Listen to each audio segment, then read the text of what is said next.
All right. Well, what is up? Happy Wednesday morning to all of you out there who might be watching or listening to this. As you can tell, we're going to be talking about money today by listening to the OJs. I'll go ahead and turn that off.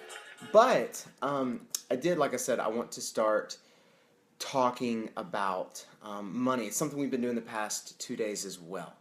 But if you listen to Monday's devotional, what you'll see is that we give in response to Jesus' generosity. So he gave his life so that we could know him.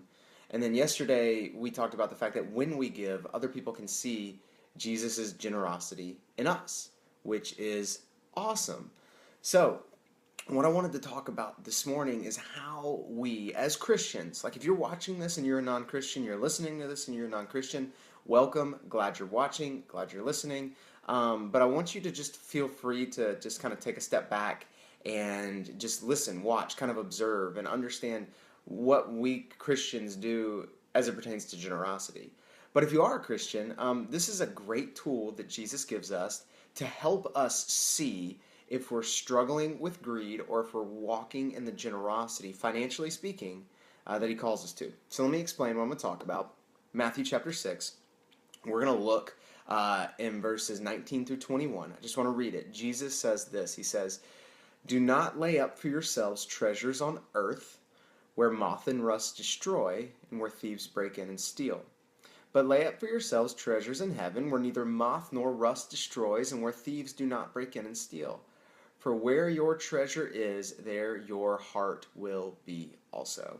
Verse 21 is key. Where your treasure is, there your heart will be also. We've got things in our lives that we treasure and we get to steward, one of which is our time.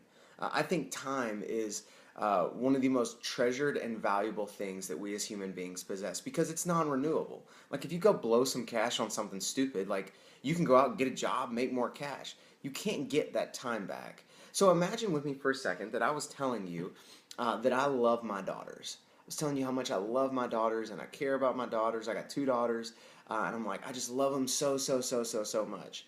And you ask me, okay, Jason, when was the last time, like you live in the same house as them, when was the last time you spent time with them? And I was like, I think it was February. And you looked at me and you're like, Jason, it's August 3rd. I'm like, yeah, maybe it was March. Maybe it was February. That was maybe the last time. I sat down on the couch with them for a couple minutes in February. You'd be like, that's absolutely silly. You don't treasure them. Now, I know some people have certain circumstances where they can't spend as much time with their kids as they want because they travel, they work far away, they might go away for a month or two. I get that. But if I'm telling you I treasure my daughters, I live in the same house as them, and I get off of work at 5 or 5:30 every day, and I told you that the last time I spent time with them was February, and it's August 3rd, you would look at me and you would go, okay, Jason, you're telling me what I want to hear, which is that you treasure your daughters, but you're not proving it with your treasure, which is your time. See, if you truly treasured your daughters, you'd be willing to show that with your time. Now, let's roll that up to money, and let's roll that up to generosity. I believe one of the best ways we can see how we're doing with generosity is by looking at our bank statements, looking at our budgets, looking at how we spend our money. Because look, we can look at ourselves in the mirror and kind of examine ourselves and be like, okay, am I a generous person? Yeah, sure, I'm generous. Because you might be comparing yourself to somebody you know who is not generous. And you're like, well, compared to them, I'm generous. But when we look at our bank statements, when we look at our budgets, have we carved out, amounts of money to give away, to steward in service of generosity? Do we see kind of this on repeat deal in our budget where like portions of our income are going to places that God is calling us to give them? And for most of us, listen, let's be honest, most of us is probably the answer is no. It's probably no. Probably most of us, we look at that, we struggle with that. We go, oh man, I should do this and I should do that, but I don't. Now, some of us, the reason that the answer is no is because we literally can't afford to.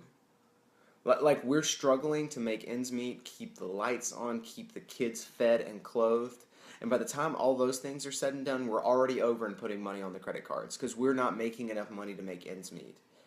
Others of us, the reason that we can't do it is because we've made really stupid financial decisions. which is, I don't want to excuse it, but so many of us have made stupid financial decisions. So we've made stupid financial decisions, and therefore we don't have, hey, I'm back. And we don't have the ability to give generously. And that might be you. That might be the reason you're like, okay, Jason, I want to give, but I can't. I want to give but I still owe $60,000 on a boat that I bought a couple years ago that I don't even own anymore. I want to give, but Jason, I lost my job and I can't make ends meet, and I'm trying to keep the kids fed.